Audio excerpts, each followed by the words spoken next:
तो हेलो दोस्तों, आज की इस कहानी का नाम है फैसला। अरे देखो तो शोभा और सीमा आ गए हैं।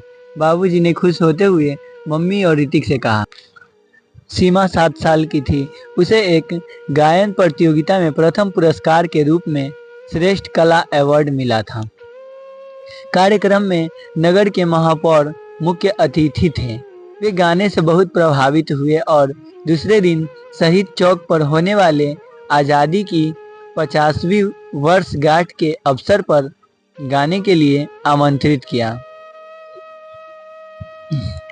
जब सीमा सबके साथ वहां पहुंची तो उसे हजारों की भीड़ नजर आई। स्टेज पर उसने बिना डर झुझक के ए मेरे वतन के गाना शुरू किया तो सभी मंत्रमुग्ध होकर तालियां बजाने लगे। एक मंत्री जी ने उसे गोद में उठा लिया। काफी इनाम के साथ घर पहुंचने पर सबने सीमा को खूब प्यार किया और आशीष दिए। सीमा की इस उपलब्धि की चर्चा सभी अखबारों और लोकल टीवी चैनलों में हो रही थी। मम्मी बाबूजी खुशी से फूले समा रहे थे। उन्होंने ईश्वर को धन्यवाद दिया और शोभा की बड़ी प्रशंसा की। यह सब देखकर शोभा की आंखें भर आई। उसने धीरे से आंसू पोंछ लिए। इस खुशी के अवसर पर ऐसा करना ठीक भी नहीं था, लेकिन न चाहते हुए भी वह पिछले दिनों की यादों में चली गई, जहां उसका सामान जीवन के दूसरे पहलू से हुआ था। उसकी तकलीफ उभरने लगी जो उसे 2 बेटियों के जन्म के समय मिली थी।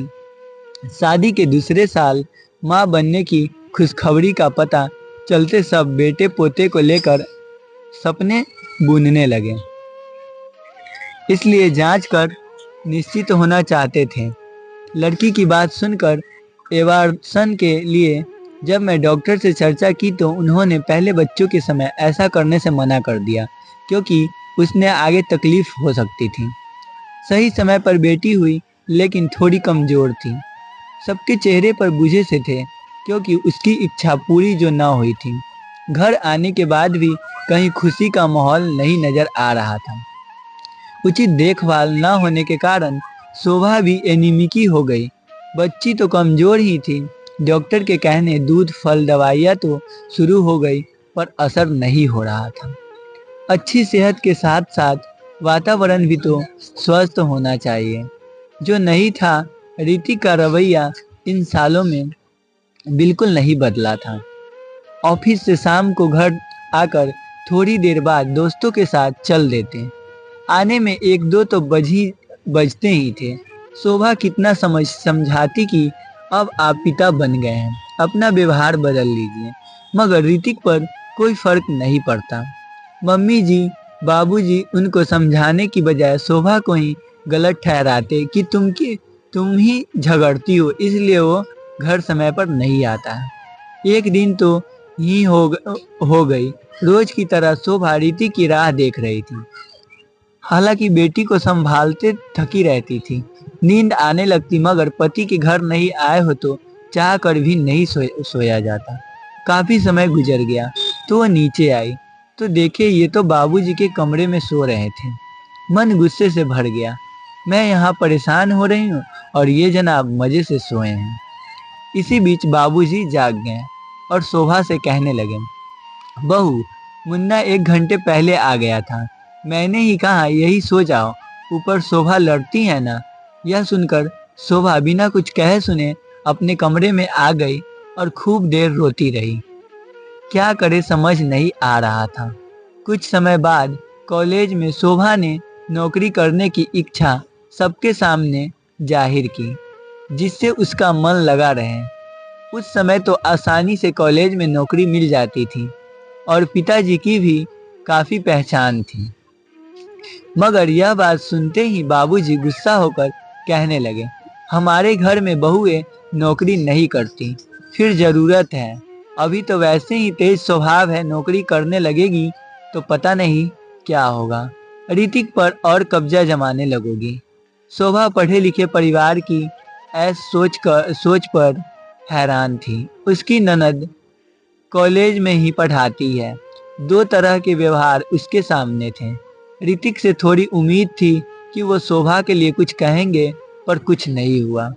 शोभा ने ट्यूशन घर पर लेना शुरू किया। पर वहाँ भी समस्याओं का सामना करना पड़ा।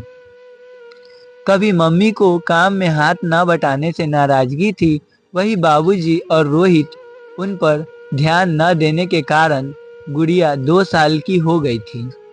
इन सब तनावों का परिणाम शोभा के ब्लड प्रेशर और शरीर की सूजन के रूप में दिखाई देने लगा। ऋतिक ने फैमिली लेडी डॉक्टर को क्लिनिक में दिखाया। डॉक्टर ने कुछ टेस्ट करवाने को कहा। रिपोर्ट में थायराइड होने के साथ दोबारा मां बनने की बात भी पता चली। बच्चे पर थायराइड का असर समझने डॉक्टर ने सोनोग्राफी करवाने की सलाह दी। रिपोर्ट तो सही आई और लड़की है तो ये भी पता चल गया। घर का माहौल और बिगड़ गया था। वे सब एबॉर्शन करवाना चाहते थे और लगातार दबाव भी बना रहे थे, किंतु शोभा ने इस बार इनकार कर परिस्थिति का सामना किया। शोभा निश्चय पे अड़ी रही। आखिर सही समय पर बेटी ने जन्म लिया। मम्मी बाबूजी जरा देर को अस्पताल आए। ऋतिक कुछ देर ठहरते, बाकी समय काम वाली वाई ही वहाँ करती रहती। घर आने पर भी सबका वैसा व्यवहार था। शोभा का दिल बैठने लगा। वह भविष्य को लेकर संस्कित रहने लगी। साथ ही ईश्वर से प्रार्थना भी करती रहती कि सब ठीक हो। सब बातें भूलकर बच्चियों की परवरिश में जुटी रही। गुड़िया के साथ सीमा भी स्कूल जाने लगी। सीमा स्कूल से सीखे श्लोक और कविताएं बड़े सुंदर ढंग से सुनाती। उसके उच्चारण भी स्पष्ट थे। इसलिए शोभा ने सीमा को संगीत की विविध शिक्षा दिलाने का निश्चय किया। वे नृत्य भी कर लेती थी। सबसे बड़ी बात, वो घबराती नहीं थी। शोभा सीमा को शहर में होने वाली संगीत प्रतियोगिताओं में ले जाने लगी, जहां वो प्रथम पुरस्कार पाती। इन सब बातों को लेकर सब नाराजगी दिखाते रहते, लेकिन शोभा उनके विचारों को बदलना चाहती थी। केवल बेटा ही सम्मान नहीं दिलाता, बेटियां भी सर ऊंचा करती हैं। खर्चे पर कोई बात न हो, वो फिर घर पर ट्यूशन पढ़ाने लगी।